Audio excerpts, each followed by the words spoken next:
श्री राधे। श्रीमद्भागवत महापुराण 10वां स्कंद षोडशों अध्याय। नंद बाबा से गोपों की श्री कृष्ण के प्रभाव के विषय में बातचीत। श्री सुखदेव जी कहते हैं, परिषद, ब्रज के गोप भगवान श्री कृष्ण के ऐसे अलौकिक कर्म देखकर बड़े आश्चर्य में पड़ गए।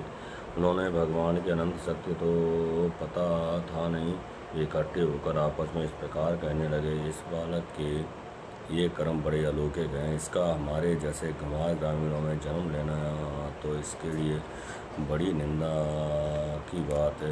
ये भला कैसे उचित हो सकता है?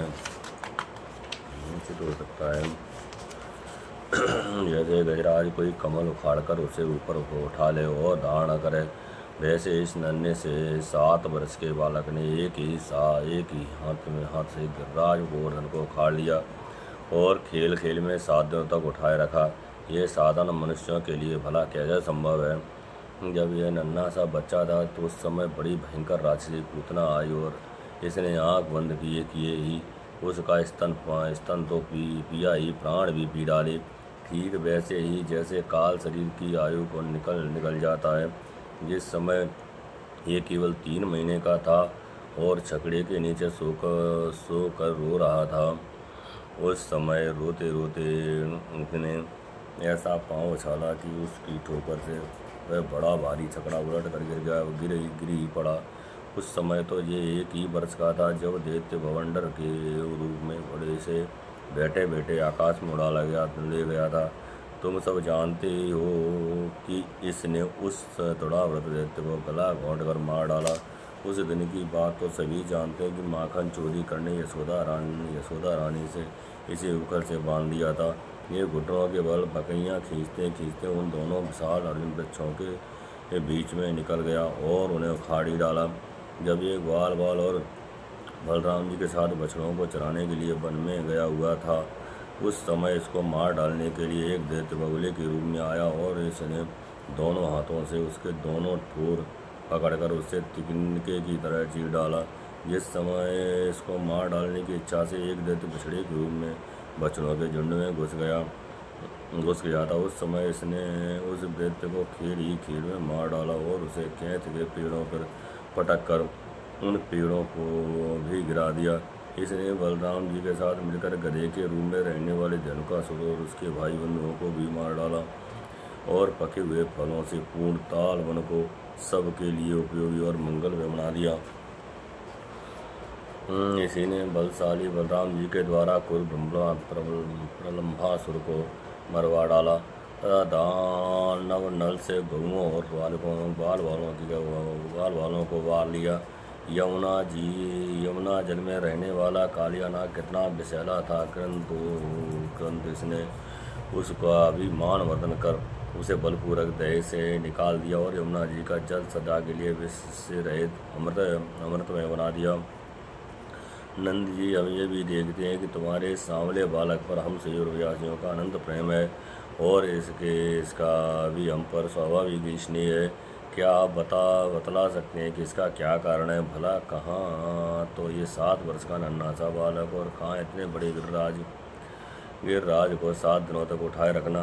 ब्रजराज, इससे तो तुम्हारे पुत्र के संबंध में हमें बड़ी ही शंका हो रही है। नंद बाबा ने कहा, गोप, तो तुम लोग सावधान होकर मेरी बात सुनो। मेरे बालक के विषय में तुम्हारी शंका दूर हो जाए, क्योंकि महर्षि गर्ग ने उस बालक को देखकर उसके विषय में ऐसा ही कहा था। तुम्हारा ये बालक प्रत्येक युग में शरीर ग्रहण करता है।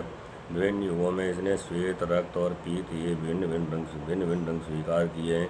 इस बार एक को कृष्ण वर्ण हुआ है।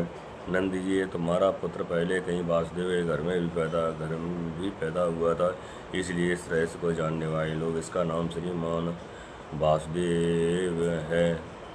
इसके जानने वाले लोग इसका नाम श्रीमान वासुदेव ऐसा कहेंगे।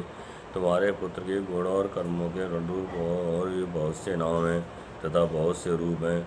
मैं तो उन नामों को जानता हूँ, पर संसार के साधारण लोग नहीं जानते। ये तुम लोगों का परम कल्याण करेगा। समस्त गोप और गुणों को ये बहुत ही आनंदित करेगा।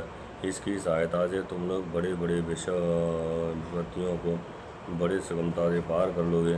ब्रजराज पूर्व काल में एक बार पृथ्वी में कोई राजा नहीं रह गया था। डाकुओं ने चारों ओर लूट खचोट मचा रखी। तब तुम्हारे इसी पुत्र ने सज्जन पुरुषों की रक्षा की और इससे बल पाकर उन लोगों ने लुटेरों पर विजय प्राप्त की। नंद बाबा, जो तुम्हारे सांवले शिशु से प्रेम करते हैं वे बड़े भाग्यवान, जैसे विष्णु भगवान के करकमलों की छत्र छाया में रहने वाले देवताओं को असुर नहीं जीत सकते, वैसे इससे प्रेम करने वालों को भीतर या बाहरी किसी प्रकार के शत्रु नहीं जीत सकते। नंद जी, चाहे जैसे दृष्टि से देखें, गुण से ऐश्वर्य और सौंदर्य से देखें, गुण से ऐश्वर्य और सौंदर्य से, कीर्ति और प्रभाव से तुम्हारा बालक स्वयं भगवान नारायण के समान है। अतः इस बालक के अलौकिक कार्य को देखकर आश्चर्य न करना चाहिए। गोपों मुझे स्वयं गर्गाचार्य जी ये आदेश देकर अपने घर चले गए। तब मैं अलौकिक और परम सुखद कर्म करने वाले इस बालक को भगवान नारायण का ही अंश मानता हूँ। जब ब्रजवासियों ने नंद बाबा के मुख से गर्ग जी की ये बात सुनी, तब उनका विस्मय जाता रहा, क्योंकि यह वे अमित तेजस्वी श्री कृष्ण के प्रभाव को पूर्ण रूप से देख और सुन चुके थे।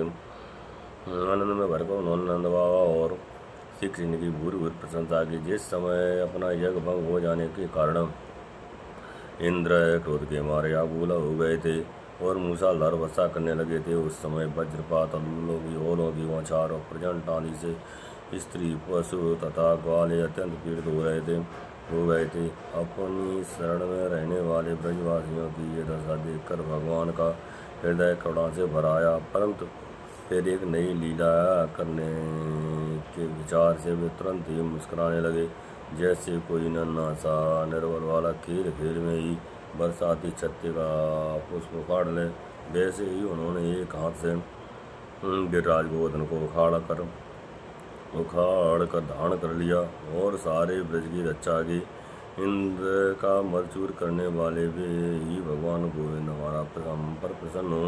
ये श्रीमद्भागवते महापुराणे प्रभंसायां सहितायां 10वें स्कंदे पूर्वाते षड्विंशोऽध्यायः। जय जय श्री राधे।